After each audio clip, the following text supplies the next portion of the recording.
of the pollutant or air parcel, which we have defined as gamma. Right, if you remember here, this is we have defined as gamma, and based on the competition between adiabatic lapse rate and the atmospheric lapse rate, we have identified the various position of the air parcel or the air pollutant, whether it is going to be stable or unstable depending on the atmospheric condition. Like we have identified, if both the lapse rate are same, then it is a neutral atmosphere and the air parcel will continue to rise vertically up.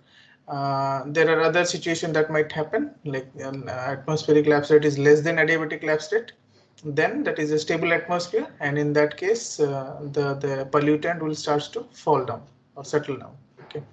Unstable situation, if it is greater than atmospheric lapse rate is greater than the adiabatic lapse rate, then also it's unstable and it will continue to rise.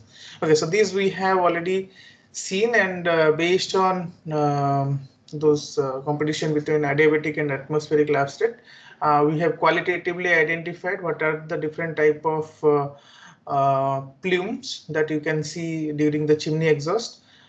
So there may be looping, coning, fanning type. These we have already discussed in detail. Okay. So now coming to that, there is another nomenclature that we did not discuss last time, that is related to again your plume dispersion. So this is actually seen during the stable atmospheric condition. So as you know, all the material, they have a natural frequency of oscillation. So something similar, we can find out its natural frequency of oscillation of the air pollutant. Okay, by relating both your adiabatic lapse rate and atmospheric lapse rate, and this natural frequency of oscillation will later on will be used to determine what will be the final position, or what will be the final height of this air pollution from the ground level. And based on that also you can find out what will be the concentration of this air pollution at a particular region. Okay, the far away if you go, so this natural frequency of oscillation or oscillation frequency will help you to determine the concentration as well as the vertical height from the ground level of the air pollutant. Okay, so let's see how we can derive this natural frequency of oscillation. For this we need to consider a stable atmospheric condition, because for the neutral and unstable atmospheric condition there is no equilibrium height. Okay, so the air partial, they are going to their vertical motion is unimpeded, because there is the based on the adiabatic and atmospheric lapse rate we have already seen. For these two cases there is no Uh, yes. uh, Sir, can you once explain that why the that how the atmosphere is stable when these two lapse rates are equal? Okay. So this slide.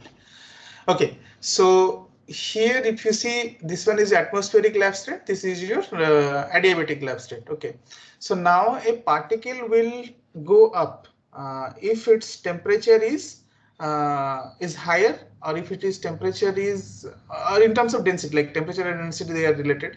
If you can see that the density of the air partial, that means the pollutant is higher than the density of the surrounding air. In that case, what is going to happen? If the density is higher, then that is going to fall down. Hold Now on. how?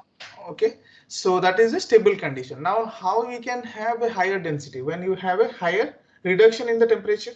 Okay, as you're going high, if you are going high, then if you are reducing a lot, like if your adiabatic reduction is greater than your atmospheric reduction, that means the air parcel is reducing at a faster rate than the atmospheric temperature reduction. Then what is going to happen? Basically your particle will start to fall down. Okay, it is not going to go or it is not going to keep on rising. Okay, so that condition will be called as stable, and that is possible only when you have this is satisfied, right? If your adiabatic lapse rate, that means the rate of reduction of the heat or rate of heat transfer by the or from the particle is higher than the surrounding atmosphere.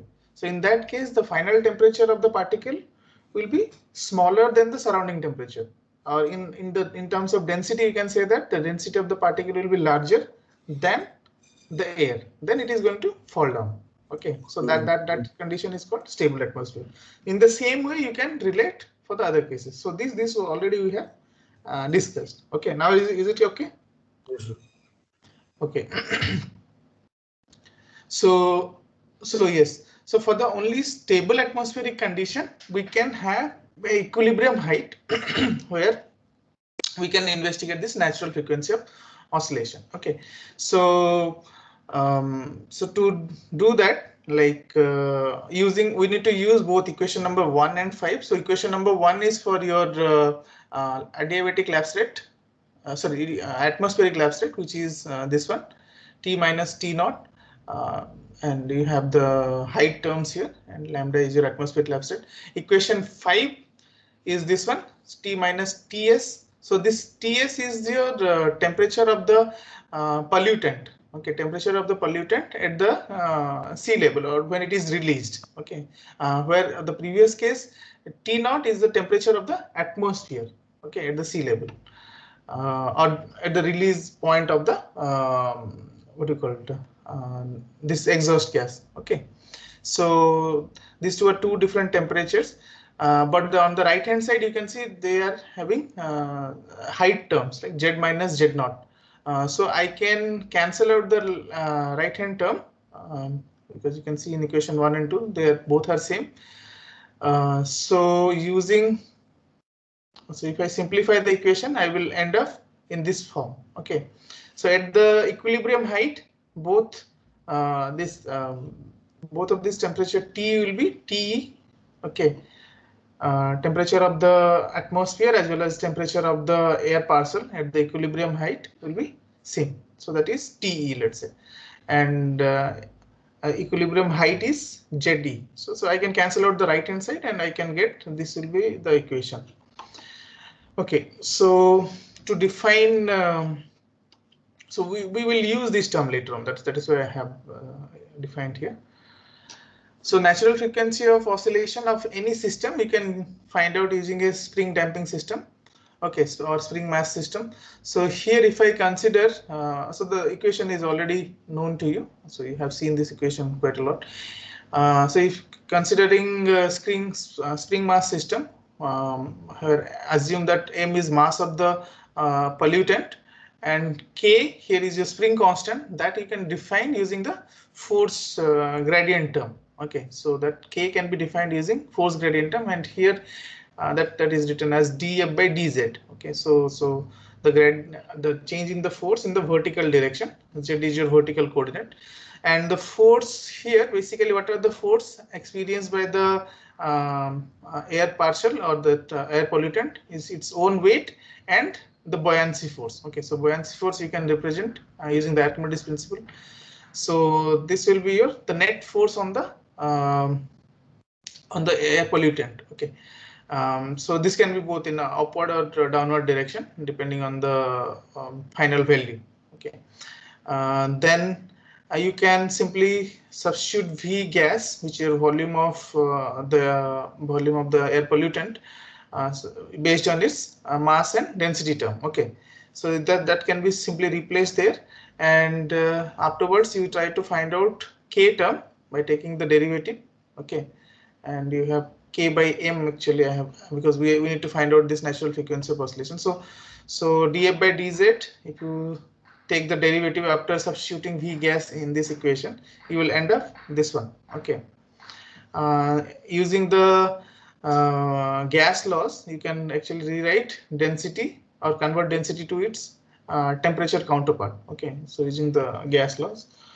So now afterwards, since you know that this temperature is varying, both of these T gas and Tz, so you need to take the derivative for both of them, and you can find out this will be the derivative. Okay, so afterwards we know that this T gas by Tz, this is your actually rate of change of pollutant temperature with the vertical height, and this is your atmospheric rate of change, change with respect to the vertical height of the atmosphere. Okay, so this is basically your adiabatic lapse rate, right? and this is basically your atmospheric lapse rate, correct? So we can substitute in terms of adiabatic and atmospheric lapse rate, and you can find out. So this will be the after substitution, and also as I said, at the equilibrium height, all this temperature will be same. So let's say, so that is mentioned here as TE. So you will get this particular term as this one, 1 by m df by dz, which is your k by m basically, and you get this value. Okay, so from this you can actually define your circular frequency, which is root over of this term or root over of this one, k by m square root over of that. Okay. So this is quite useful. Later on, we will be using this circular frequency of oscillation, which you can see that it depends on both the lapse rate and the equilibrium temperature. It will help us to find out the final height of the exhaust or the air pollutant and how it is going to oscillate, okay, in any particular height. And generally it is known as Brunt-Vaishala frequency, because these two scientists, they have initially worked on this particular equation. So yes, so later on we'll be using. Okay, so I think this is pretty much straightforward mathematics. Is not very difficult to follow. Now let's see the motion of the buoyant plume.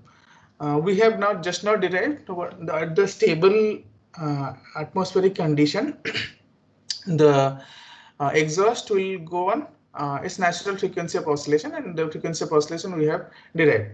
Now the next task is when we have this exhaust coming out from this chimney, to what height it is going to go. Okay, so we haven't derived that what will be its effective height from the ground level.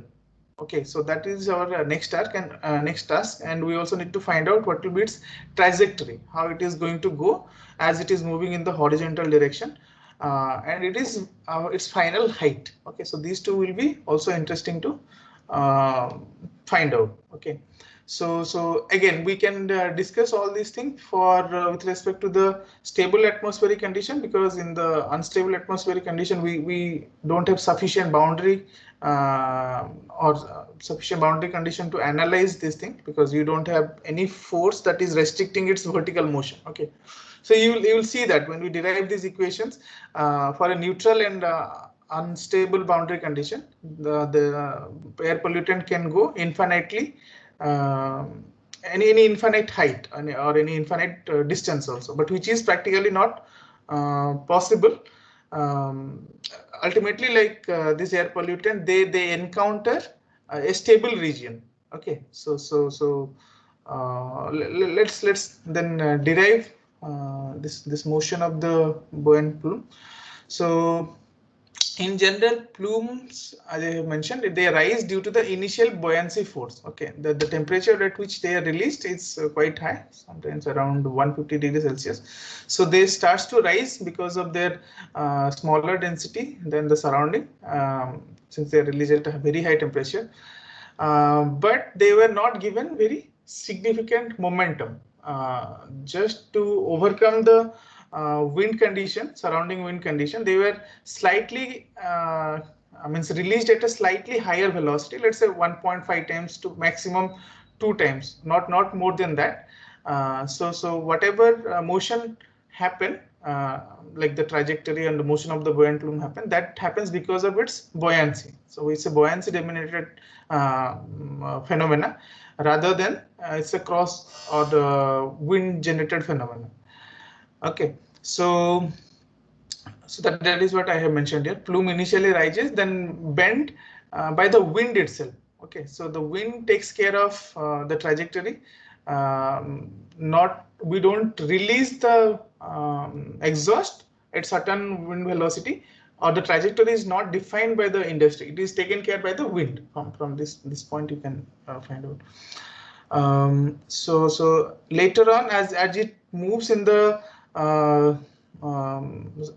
atmosphere, the diameter of the exhaust increases because it try to entrain a lot of air from the surrounding. Okay, so we need to find out what is its vertical height as it move along the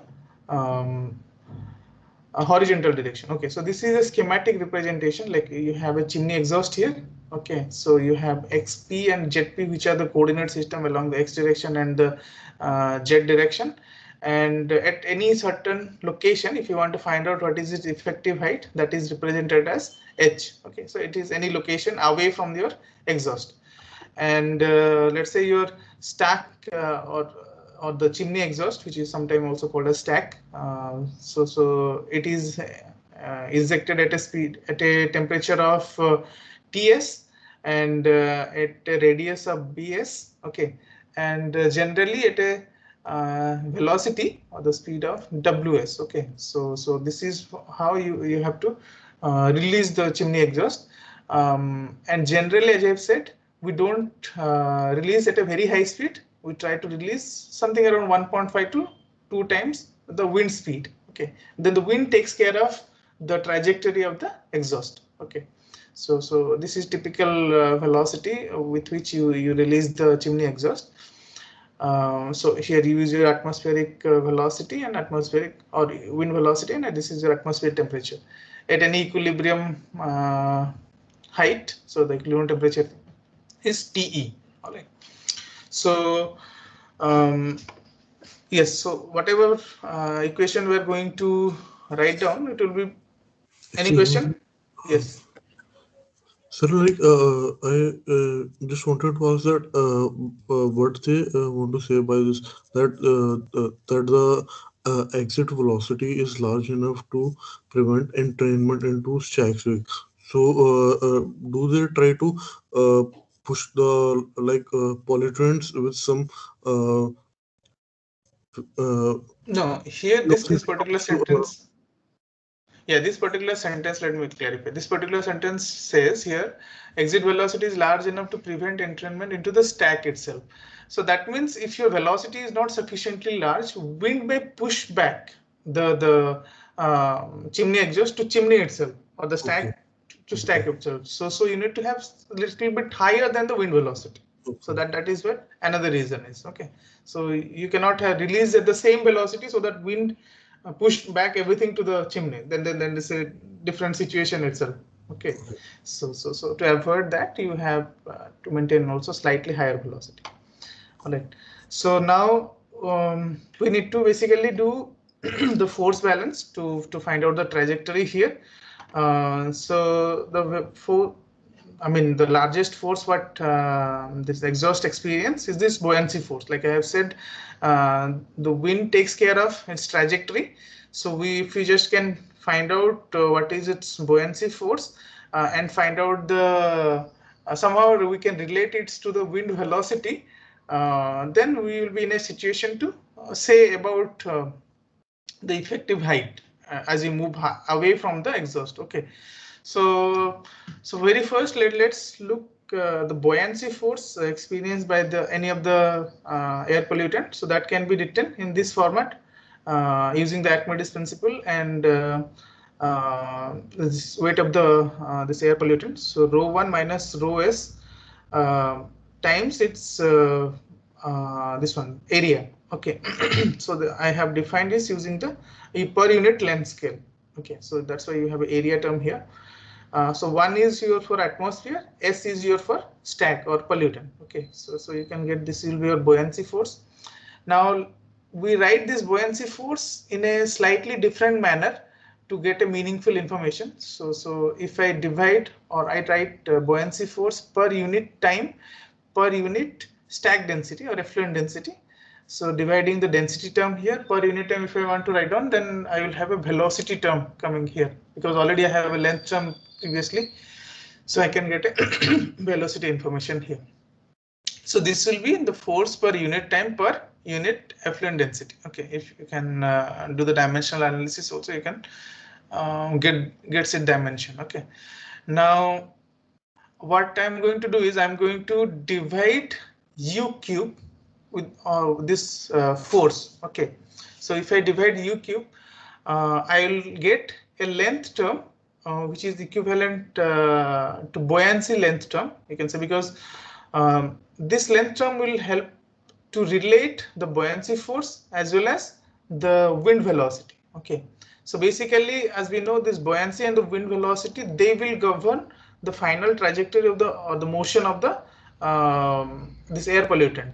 Okay, so we can get this length scale by defining a particular term like this, FB divided by U cube, and here it is the dimensional analysis, so you get L only. So this L, like I have mentioned here, indicates the effect of upward buoyancy force, the buoyancy force effect, as well as the horizontal wind momentum effect, and that will basically govern your trajectory of the plume. Like as you move away from the stack, this length scale will also change because of the buoyancy force as well as the wind velocity condition. They will change this particular length scale, and it will determine the radius of curvature of the trajectory also. We will not go to the detailed momentum balance equation, rather we will just see the empirical relation for the trajectory, because that is not a concern for this particular course to go more detail about the momentum balance and find out what would be the exact form of the equation or the detailed step. So rather we will just look into the empirical form of the this trajectory. So here ZP, like if you remember, ZP is your vertical coordinate, XP is your horizontal coordinate, and those two can be related with this buoyancy length scale. Okay, because like already I have said, buoyancy length scale is defined based on the buoyancy force as well as your mean wind condition. So using this particular length scale, you can actually find out how the stack or air pollutant is moving in the vertical and the horizontal direction as it is moving away from the chimney. Okay, so this can be defined in a empirical manner, and without going into the detailed derivation, just the final form you can see here. Okay, so this is how it is related. So ZP and XP, they are the coordinate of our interest. So this is your vertical height, this is your horizontal distance. Okay, and LB is your buoyancy length scale. So in this empirical relation, you can see that there is another term here, entrainment constant, which is beta, that is 0.81. This is obtained from the field observation. Beta for this one is obtained from field observation, and you can see the final form. This is this ZP by LB is this one. So you can see one thing here. If you go vertically high, or anything, like if you can consider XP, as you are increasing the XP or moving away from the chimney, your Z is also going to increase. Okay, so there is no restriction. So they are, I think they are directly related. So you will not have any restriction to up to what height it is going to increase. That is what I was mentioning. For unstable and neutral atmosphere, this relationship gives that the chimney exhaust or the stack can increase up to any height or infinite height. Okay, so the formula gives any unlimited plume rise for the neutral and unstable atmosphere also. Okay, but for this that is not very practical scenario. We need to look into more practical way. So some means at the end the atmosphere encounters a stable situation. So for the stable situation, we can actually write or revise that particular previous equation in terms of its natural frequency of oscillation. Like already that is what we were discussing previously. So if we can rewrite the previous equation based on the natural frequency of oscillation, which is only applicable for the stable condition. Okay, so this is what you will get in an empirical manner. Okay, so again we are not going to derive the detailed equation.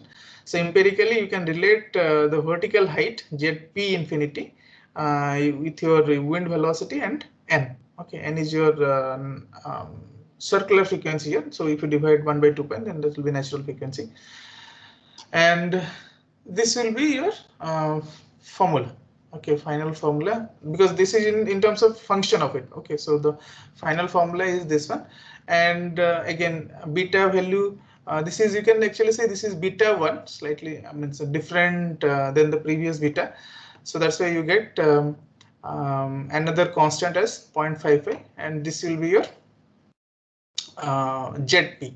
Okay, this is your infinite, sorry, this is your final height at the equilibrium condition, which is related to your natural frequency of oscillation. So this ZP again can be, once you know the ZP, you can get the final height by adding the stack height. Like if you remember here in this figure, so the coordinate is defined here, the origin is here. So you need to add, if you're trying to find out what is the ground level concentration or what height it is from the ground level, then you need to add this HS term, stack height. Okay, so we just found ZP infinity, you need to add HS so that you can get H. Okay, so yes, so that is mentioned here. The effective height of the H can be found by adding the actual stack height. Okay, so this is about the motion of the buoyant plume. Okay, so already 9 o'clock. We will meet today evening at 7 o'clock. Is it okay with all of you? We have already discussed to have extra classes, right?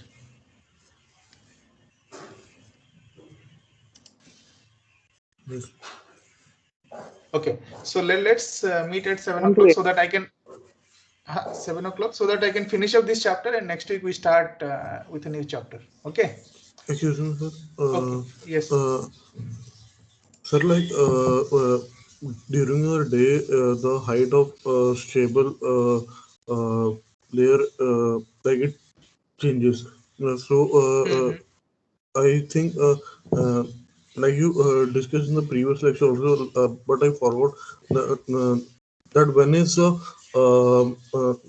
like injection of the pollutants made into the atmosphere. It is during like which time of the day? Okay, so generally they try to release during very early or during the evening time. Okay, because reaching a stable atmospheric condition in between, like during the noon time or when your sun is at its peak, so that time getting a stable atmospheric condition may be difficult. Okay, so that's why they try to release when it is in the colder side. Okay, so so that you get more heat dissipation, and yeah, so you can reach a better equilibrium condition at by moving a lesser vertical distance. Okay, so that is yeah, that is one thing they take care when to release. And another thing is they also look for this particular value. If your U is very high, which is typically high during your